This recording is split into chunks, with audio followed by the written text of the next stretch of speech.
isa ako sa nagiging tagahanga nyo. Dahil sa dinami-dami ng pinasok kong mga reliyon sa buong mundo, sa Pilipinas lang. Halos naman lahat ng reliyon sa buong mundo nasa Pilipinas eh. Tama po yun. At ang pinakahuli ko pong nilabasan na yung Seventh-day Adventist. Catholic po ako na pinanganak na hindi ko alam na Catholic pala ako. Sa Kristiyano. At wala akong natagpuang malalim ang paliwanag tungkol sa tunay na katotohanan sa patunguro sa buhay na walang hanggan. Ang nais ko lang po itanong marami sana. Isang daang mahigit. Nag-request na po ako ron kung mare, may singit man na ako kasi first time akong nakita ako kayo. Sige po. Ang tingin ko po sa inyo hulog kayo ng langit. Hindi naman oh. Alam nyo ang hulog ng langit. Pagka sinabi kasing hulog ng langit, galing talaga sa langit, di ba? Pakinggan nyo ang hulog ng langit. Nang magagayo'y sinabi ko, narito, ako'y pumarito, sa balumbo ng aklat ay nasusulat tungkol sa akin, upang gawin, O Diyos, ang iyong kalooban. Jesus, naparito ako sa balumbo ng aklat na nasusulat tungkol sa akin. Ang hulog ng langit si Kristo. Talagang galing po siya sa langit eh. Balik, dalawang tanong na lang ho Sige po. sa may isang daan. Sige po. Ang totoo po, bago ako magtanong, backslider ho ako. Ngayon, minom ako, naninigarilyo ako kasi masama loob ko Masama loob ko sa pinanggalingan kong mga sekta at mga reliyon sa tao na sinasabi nila, maraming mahigpit na batas. Pero ang nakikita ko po, dapat magiging model sila. Hindi ho Sila rin nagbabiolate ng patalikuran. Nalalaman ko yun kasi 8 taon ako sa Seventh-day Adventist. Security guard po ako din na road. Di 8 taong kayo hindi kumakain ng baboy. Tama po. Malakas na penitensya yun. Ang itatanong ko po ito muna ho. Pero dalawa po ito. Sige po. In-outline ko na lang ho ito. Naniniwala po ako si Kristo ay tao at Diyos. Ngayon, maraming mga kabutihang ginawa si Kristo. Ito naman ang negative side. Ang itatanong ko sa inyo. Kung itong ginawa ni Kristo ay nasa kalagayang Diyos siya o nasa kalagayang tao siya. Ito ho. Kung naroon ang pagka-Diyos niya, bakit kinakailangan pa siya mag-aral ng Biblia o Scriptures ng 40 days, 40 nights na sa harap ni Satanas? Pangalawa, kung naroon ang Diyos sa kanyang pagkatao, bakit ginawa yung 12 tapayan ng alak na galing sa tubig na tuloy, na-encourage, manginginom tuloy ang mga tao roon dahil naghanap ng masarap na alak. Para bang naloko ng Panginoong Hesus ang tao. Mawalang galang na po sa Panginoon natin, Bali, parang negative lang ang bagay nito, pero hindi ko sinasadya ito. Nababasa ito Pangatlo, si Jesus nakipag-inuman ng alak. Dahil traditional naman talaga nung panahon ni Abraham, katakot-takot na alak. Kahit sa mga parabola, alak dito, alak doon, lasingan dito, lasingan, alak. Kahit panahon ni Kristo, gumawa rin ng alak. Ngayon, ito po. Hindi, baka makalimutan yung punta na sagutin na natin. Hindi, kwan lang ho ito. Bali, pahaging lang. Sige. Ito, yung nanay niya, hinanap siya. Binastos niya yung nanay niya, kapatid niya. Nasaan daw yung si Kristo? Ang turo niya, ito ang aking ina, ito ang aking mga kapatid. Para bang binastos niya ito sa harapan ng disipulo. Sunod ito. Nagwala si Kristo sa templo. Hindi ito bahay ng pagbebentahan ng kung ano-ano, kundi house of prayer ito. Nag-amok, binalibag ang lahat ng mga misa. Hindi ba pwedeng sa democratic na pamamaraan lang kausapin yung mga elders o mga pariseo saducees? Ngayon, sunod ito. Kung nasa Diyos ang kalagayan niya, bakit di niya alam na hinawakan siya ng isang babae? Who touched me? Alam niyo po yon. Ba't di niya alam? Nalaman niya na lang later on. Masyado Ito na, Hindi, malapit na. tayo. Hindi, sabi mo kasi kanina, kapatid, 2 lang Hindi. marami na yung makakalimutan na ng tao Hindi. yun. Ano? Hindi. Kahit na Ang hindi mo maiiwan kasi sa isip ng tao niyan, pagdudude. Kaya gusto ko, sagutin na natin as kung pagkasabi mo, sagutin natin. Ako lang ito, bale, kahit na hindi nasagutin to lahat, ang tinatanong ko lang Hindi. Alam mo, hindi ako papayag, magkahiwa-hiwalay tayo, na may maiiwang bitin sa isip ng tao, especially pag ang karangalan ni Kristo ang nakasalalay. Hindi ako papayag nun. Kaya ipagpaumanhin mo sa akin, tinan mo may humipo. Ano? Sino ang humipo sa akin? Sabi mo, hindi niya alam. Alam niya nga eh. later on nalaman niya. Hindi, alam niya. Alam Pero, niyang may humipo. Sino ang humipo sa akin, sabi niya. Hindi naman ang ibig sabihin kung sinabi ko sino humipo sa akin, hindi ko na alam. Ano? Parang sabi ng Diyos, Adan, nasan ka? Ibig sabihin, hindi alam ng Diyos kung asan si Adan, nakatago sa pagitan ng mga kahoy. Alam mo, nag-i-encourage lang ang Diyos na mag-volunteer ka ng katapatan. Ayun. Nag-i-encourage ang Diyos. Pag nagtatanong ang Diyos, He's not asking because He is innocent of what had happened or transpired. Kundi, kaya siya nagtatanong, pinaamin niya yung gustong umamin at magtapat. Sino humipo sa akin? Hindi ibig sabihin, hindi alam ni Kristo kung sino humipo sa kanya. Ang totoo nga yung kabila ng langit at lupa, alam niya kung ano nangyayari. Yung pa naman nanghipo sa kanya, hindi niya alam. Yung ba namang, kay layo-layo alam na Yung pa naman, hinipo na siya, hindi pa alam. Naghihingi lang siya ng volunteer answer na, sino humipo sa akin? May naramdaman akong bisang nawala sa akin, sabi niya. Hininga niya lang ng maging volunteer. Tapos, yung sinabi mo, nakipag-inuman siya. Walang talata nun. Walang talata na si Kristo nakipag-inuman. Paratang ng mga Hudyo yon na siya raw ay mahilig uminom at Naparito ang anak ng tao na kumakain at umiinom, at sinasabi nila, narito, ang isang matakaw na tao at isang manginginom ng alak, isang kaibigan ng mga maniningil ng buwis at ng mga makasalanan. Tamo, sabi nila yon nung mga kaaway niya. Pero ang sabi niya, naparito ang anak ng tao, kumakain at umiinom. Ano iniinom? Natural tubig. Siyempre, pag kumakain ka, sino naman ang kumakain ng iniinom ay alak? Pag alak, namumulutan lang, hindi kumakain. Pero pag kumakain ka, ang kasunod ng tubig. Sabi ng mga taong naninira sa kanya, ito ikaw, manginginom. Lasenggo, ibig sabihin. Tanong ko, si Kristo ba umiinom ng alak na nakakalaseng? Umiinom ba siya ng alak na nakakalaseng? Masama, madidispresyo naman yung kinikilala kong Panginoon. Hindi ako papayag nun. Pakinggan niyo. Sapagkat siya'y magiging dakila sa paningin ng Panginoon at siya'y hindi iinom ng alak ni matapang na inumin. Tenyo, si San Juan, ang sabi sa hula, magiging dakila siya sa paningin ng Panginoon at hindi siya iinom ng alak ni ng matapang na inumin. Si San Juan, sino bang mas dakila? Si Juan o si Kristo? Mas dakila si Kristo. Kung si Juan, para maging dakila, hindi iinom ng alak, si Kristo hindi uminom ng alak. Saan ka makakabasa si Kristo? Uminom ng alak na nakakalasing. Ngayon, dalawang klase po ang alak. Isang bagong alak na hindi nakakalasing at isang lumang alak na fermented liquor. Fermented because it had undergone the process of fermentation. And fermentation is a process of decay.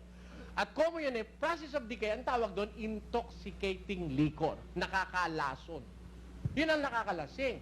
Walang pruweba sa Biblia na si Kristo uminom ng alak na nakakalasing. Kung uminom man siya ng katas ng ubas, hindi pa alak na nakakalasing yon. At ang katunayan, nung gumawa siya ng alak, 6 na tapayang malalaki. Gumawa siya. Binigay. Inuman yung mga tao. Pumunta ngayon yung kapitan, ang tawag doon, kumbaga siya ang Comite de Pistejos Pumunta. Saan ang galing itong alak na to? Ang lahat ng ibang mga tao, kung maghanda, inuuna muna yung masarap na alak. At pagka ang tao'y nakainom na't lasing na, saka isusunod yung masamang alak. Pero ito ikang alak na to, hanggang ngayon masarap ang alak mo. Lasing ba? Hindi lasing. Nadidifferentiate niya na mas masarap tong alak na huli. Hindi lasing. Therefore, yung ipinainom ni Kristong alak na ginawa niya, hindi nakakalasing. lasang alak, pero hindi totoong alak dahil galing sa tubig eh. Hindi nakakalasing. Ang katunayan, hindi nalasing eh. Alam niyang i-differentiate. Eh, ikaw nga lasingin ko kung alam mo pa yung ano, paglasing ka na. Hindi na. Eh, ito alam eh, i-differentiate. Itong alak mo ikaw, hanggang ngayon masarap, maganda, mabuting alak.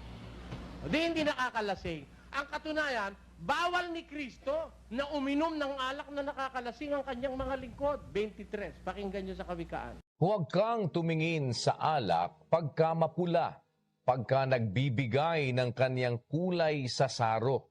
Sa huli ay kumakagat ito na parang ahas at tumutukang parang ulupong. Bawal eh, ng Diyos eh. Paano mo sasabihin siya lasenggot konsentidor at gumagawa ng alak nakakalasing? Doon, hindi pwede yun. Yung una niya sinabi, ano na?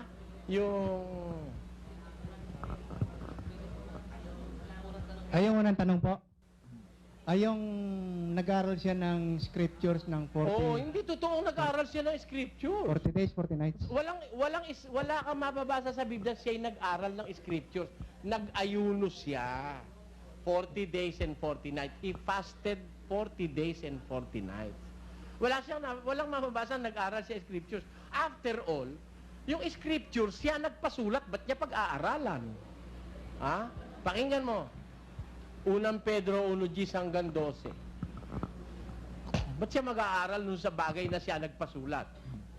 Tungkol sa pagkaligtas na ito, ay nagsikap at nagsiyasat na maigi ang mga propeta na nagsigula tungkol sa biyayang dadating sa inyo, na sinisiyasat ang kapulugan kung ano at kailang panahon itinuro ng Espiritu ni Kristo na sumasa kanila, nang patutuhanan ng una ang mga pagbabata ni Kristo at ang mga kaluwalhatian. Ang nagturo sa mga propeta sumulat, yung Espiritu ni Kristo. Eh, ba't naman siya mag-aaral dun sa siya nagpasulat? Kaya walang batayan yun, yung duda mo na yun na nag-aral siya 40 days and 40 nights. Pangalawang tanong mo, ano yung kapatid? Yung dun sa kanyang mamagulang na hinanap siya. Kung hinanap siya ng mga magulang niya, at saka yung kanyang mga kapatid. O, nandun siya sa loob ng sinagoga, nagtuturo siya. Sabi nung mga tao, ang ina mo at mga kapatid mo nasa labas at gusto kanilang makausap. Tinanong ni Jesus, bakit sino ba ang aking ina at sa aking mga kapatid? At iniunat niya ang kanyang kamay sa kanyang mga alagad at sinabi, narito ang aking ina at aking mga kapatid. Sapagkat sino mang gumaganap ng kalooban ng aking amang nasa langit, siya ang aking kapatid na lalaki, kapatid na babae at ina. Hindi panghahamak yun, kundi pagbibigay ng inspirasyon sa iba. Kasi may special inspiration na si Maria. Nauunawaan na ni Jesus si Maria, ina niya yun. Sumuso siya ron eh. Hindi naman niya itinatakwil yun eh. Ang katunayan hanggang sa krus, kinikilala niyang ina yun eh. Kaya lang, nung ituro niya yung aral na, sino ba ang aking kapatid at ang aking ina? Narito ang aking mga kapatid at ina. Sapagkat sino mang kasama kong gumagawa ng kalooban ng aking ama, kapatid ko siyang lalaki, kapatid ko siyang babae at ina. Hindi panghahamak kay Maria yon, kundi pagbibigay ng tsansa sa iba na malapit sila sa kanya gaya ng pagkalapit sa kanya ni Maria. Yun ang ano noon, hindi niya hinahamak si Maria. Binibigyan niya lang ng ano yung iba, prestige. Kumbaga binibigyan niya ng prestige. O yun eh, mga kapatid mo nasa labas eh. Bakit? Eh, ito kapatid ko rin to. Ibig sabihin, I do not want to disown anybody. I want to own them. Being Christ, being a Savior, I want to save everybody. Kaya, it is not because I own this, I disown others. No. Hindi na ibig sabihin. No? Pinalalawak ko lang ang kapangyarihan ng aking pagliligtas sa sinabi ko na yon. Eh, minsan pinagkakamalian si Kristo, wala tayong magagawa. Talagang ganon. Nakasulat kasi sa Biblia yon. Pwede itugtong ko na lang ko ito. Sige. Yung mga sabi nila nagnakaw si Kristo ng pagkain nung nagutom sila sa loob ng maisan pero hindi mais yun. Sunod, ito yung pagnakaw din ng asno na gagamitin sa Hindi pagnanakaw Jerusalem. yun. Kasi Hindi ang utos, pagnanakaw yun. Alam mo kasi ang pagnanakaw, kapatid. ang utos kasi, kunin mo yung asno. Ngayon, kapag nagtanong, ibig sabihin, hindi pa alam. Kung mahuli siya, di sabihin, nahiramin lang, ibabalik mamaya. alam mo, Nakaw no? yun. Ang pagnanakaw kasi, Kung kailan mahuli, siya lang Oo, malalo. oo, alam ko na yun eh. Pero sinasabi ko sa'yo, ang pagnanakaw kasi, pagkuha ng hindi mo pag-aari. Si Kristo bilang may-ari ng lahat ng bagay, pati buhay mo pwede niyang kunin eh. Sabihin, ninakaw niya. Hindi, may-ari lahat ng bagay. Siya may-ari lahat ng bagay, sabi ng Biblia eh. Na siya ang larawan ng Diyos na di nakikita, ang panganay ng lahat ng mga nilalang. Sapagkat sa Kanya nilalang ang lahat ng mga bagay, sa sangkalangitan at sa sangkalupaan, na mga bagay na nakikita at ang mga bagay na di nakikita, maging mga luklukan o mga pagsakop o mga pamunuan o mga kapangyarihan. Lahat ng mga bagay ay nilalang sa pamamagitan niya at ukol sa Kanya. Tamo kanya yun eh. Kaya papasok siya sa Jerusalem para matupad yung hula, yung triumphant entry niya sa Jerusalem. Eh wala kung sasakyan. Alam mo kasi yung hari, kakaugalian na noon, ang hari sumasakay sa isang sasakyang asno. O ngayon, merong isang espesyal na asno na hindi pa nasasakyan ng kahit na sino. And that was prepared for him. Eh, Panginoon, kukuha ka namin ng sasakyan. Sige, pumunta kayo doon sa bayan. May makikita kayong isang asnong nakatali. Kunin nyo. Ngayon, kung kukunin nyo na, nakita ng may-ari na kinukuha nyo, bakit ka tatanungin? Eh, sabihin nyo, kinakailangan ng Panginoon. O, de kinuha. Nagnakaw ba yung kanya yun eh? Pati nga yung may-ari ng asno, kanya rin eh. O, paano yan nakawin yun? Eh, Panginoon ang... Hindi pagnanakaw yun. Yung tungkol po kay Pedro, bakit di na lang pangaralan si Pedro? Bakit sinigawan pa ni Kristo na Satanas? At ang panghuli ho, ay Alam mo, hindi niya sinigawan si Pedro. Lumingon siya. Sabi niya, lumayo ka sa likod ko, Satanas. Alam mo kasi, nung oras na yon sinasakyan ng demonyo si Pedro. Hindi naman niya tiniis mo si Pedro eh. Si Satanas nire-rebuke niya dahil yung si Satanas kahit sa'yo, kahit sa akin pumupunta yon. O, di ba? Eh kung mo pinupuntahan si Pedro, nililiglig ka ni Satanas, ang sabi niya kay Pedro eh. Basahin mo. Sa panahon na yon, ginagawa ni Satanas, mag-worry si Pedro eh, na hindi dapat niya ipag-worry. Kaya lumingon siya, lumagay ka sa likuran ko, Satanas. Bakit? Simon, Simon, narito. Hiningi ka ni Satanas upang ikaw ay maliglig niyang gaya ng trigo. Nililiglig ka sa lukuyan ni Satanas si Pedro. Kaya, sinabihan niya, Satanas, lumagay ka sa likod ko. Ano ibig sabihin? Si Pedro ba yung Satanas? Hindi. Iisa lang naman ang Satanas eh. 12. At inihagis ang malaking dragon, ang matandang ahas, ang tinatawag na Diablo at Satanas, ang dumadaya sa buong sanlibutan. Siya'y inihagis sa lupa, at ang kanyang mga anghel ay inihagis Na Satanas kasama yung niya. dumadaya sa buong sanlibutan. Hindi naman lang dadaya si Pedro eh. Pati nga siya nadaya pa nung una eh. Kaya iba yung si Satanas, iba si Pedro. itong panghuli na lang ho. Yung pinako siya sa krus, Oh. si Kristo eh sinisi yung Ama. Bakit mo ako pinabayaan? Nangangahulugan ba na Hindi pagsisi yun. wala silang pag-uusap na dalawa at Meron nag-aaway. nga eh. Nag-aaway silang dalawa. Hindi. Ba't niya sisisihin ng Ama? Ganito yon kapatid, ano? Ganito yon. Nung siya'y nakapako sa krus, nung oras nakapako siya, mamamatay na siya. Hindi na siya yon. Hindi na siya yon. He is representing the totality of mankind because he is in the act of redeeming mankind. He was the ransom for our sins. Hindi ba? Ano ba kahulugan ng ransom? Tantubos. Kaya, he is there in our stead, in our place. Kaya, nung oras na yon, siya inilagay na bilang makasalanan. Bagaman wala siyang kasalanan, itinuring siyang makasalanan. Eh yung matuwid, sabi ng Diyos, ang matuwid hindi ko pababayaan, sabi niya. Eh nung oras na yun, hindi siya matuwid. Naka-impute sa kanya lahat ng kasalanan ng tao, kaya kailangan siyang pabayaan ng Diyos nung oras na yun.